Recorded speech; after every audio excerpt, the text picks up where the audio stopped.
Ni inkuru ibabaje, ni inkuru y'incamugongo ku muhanzi Chris Easy ndetse n'abafana be ndetse n'u Rwanda muri rusange, kuko uyu ni umuhanzi wacu kandi akaba n'umwana w'igihugu. Rero muri kino gitondo cyo kuwa gatanu, umubyeyi wa Chris Easy yitabye Imana. Ni umubyeyi wagiye ugaragara ko ashyigikiye umwana we Chris Easy mu rugendo rwe rw'umuziki nk'umubyeyi we, cyane cyane ko ari nawe yari asigaranye nk'umubyeyi nyine, yamubaye hafi. Twagiye tubona ibiganiro byiza bigaragaza yuko uyu mubyeyi kuko we n'umwana we bari bawubanye neza cyane. Umubyeyi rero wa Chris Easy yitabye Imana mu gitondo cyo kuri uyu wa 13 Kamena 2025 nk'uko bihamijwe na Junior Giti usanzwe areberera inyungu z'uyu muhanzi. Uyu mubyeyi yari amaze iminsi arwariye mu bitaro bya Nyarugenge, yitabye Imana mu gitondo cyo kuri uyu wa 13 Kamena 2025. Ni kuri uyu munsi nyine wa gatanu n'ubundi. Junior Giti yagize ati yari amaze iminsi arwaye, yewe na nijoro twavuganaga atubwira ko yumva ameze neza, mu gitondo ari butahe, ariko dutunguwe n'ukuntu twakiriye inkuru y'uko yitabye Imana. Mu minsi ishize nibwo Chris Easy yatangiye kugaragara ari kumwe n'umubyeyi we kuri chaîne ya YouTube, baganira ku bintu bitandukanye, by'umwihariko bakajya no mu buzima bwite bw'imikurire y'uyu muhanzi. Uyu mubyeyi wari uherutse guhishura ko yihebeye indirimbo Inana y'umuhungu we, yitabye Imana yaragize amahirwe yo kubona umuhungu we akabya inzozi zo kuba umuhanzi w'icyamamare mu Rwanda. Mu kiganiro bari baherutse gushyira hanze, uyu mubyeyi yabwiye Chris Easy ko urwibutso amufiteho kuva mu bwana ari umunsi yavutseho, kuko uwo munsi yavukanye umunaniro. Ati wavukanye inzara ikabije, bituma muganga akujyana mu mashini zita ku bana. Nubwo wari uruhinja, wavukanye amahane, wanga kukajyamo, bituma muganga avuga ko nubwo wavukanye inzara ariko wavukanye imbaraga. Uyu mubyeyi yakomeje avuga ko iteka iyo abonye umuhungu we amubonamo indwanyi yo mu buzima, bikamwibutsa intambara yarwanye akivuka.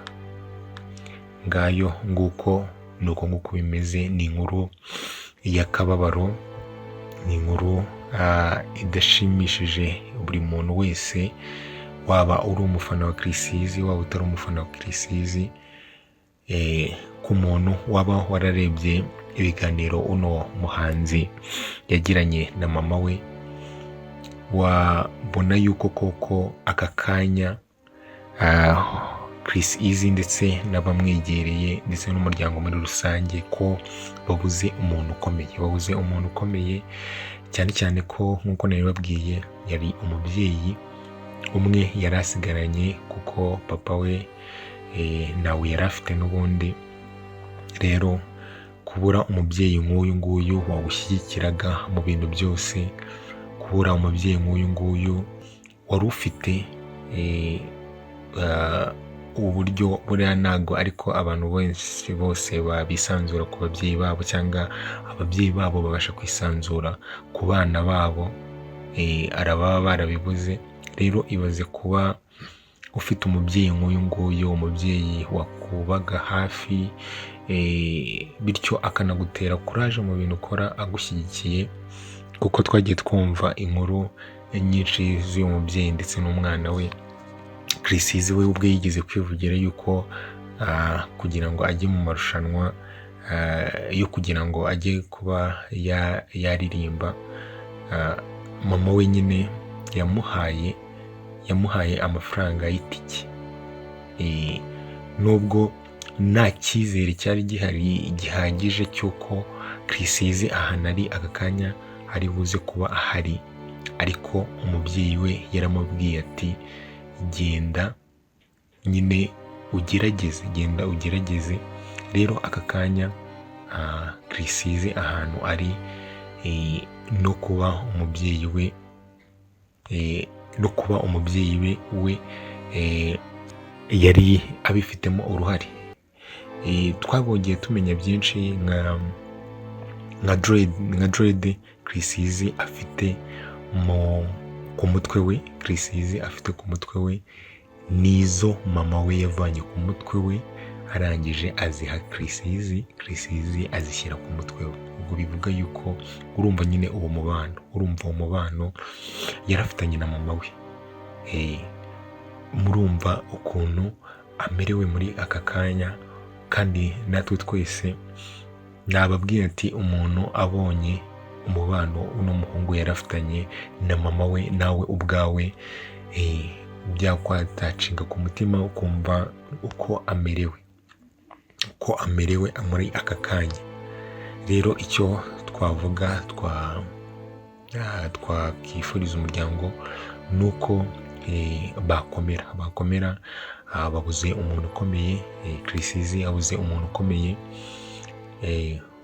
rero ni uko muba hafi akanyura muri bino bihe bikomeye bitoroshye, kandi dukomeza kwifuriza umubyeyi wa Chris Easy kuruhukira mu mahoro no gusaba Imana ikamwakira mu bayo, kuko yarahabaye. Buriya iyo umwana ashimira umubyeyi, buriya umubyeyi nta kintu aba atarakoze.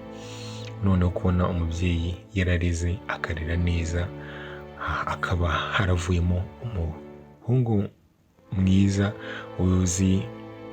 umuhungu mwiza wese ni umuhungu ushyigikirana n'umubyeyi we, cyangwa umwana wese ushyigikirana n'umubyeyi we.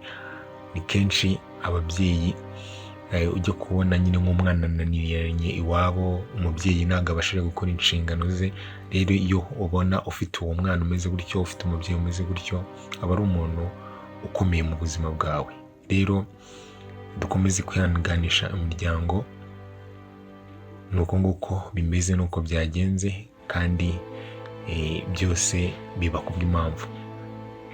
Reka rero tumwifurize kugira iruhuko ridashira.